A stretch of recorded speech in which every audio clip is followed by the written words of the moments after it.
收穫張揚，易遭針對。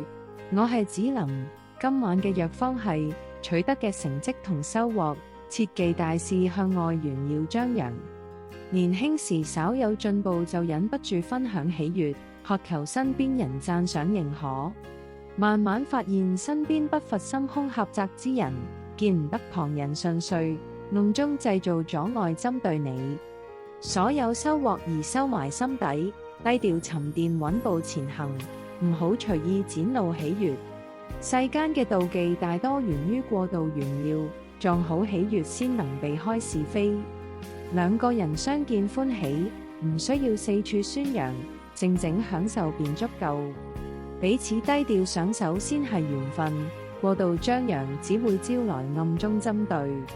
難道稍有收穫就大肆炫耀，唔會惹來旁人妒忌算計？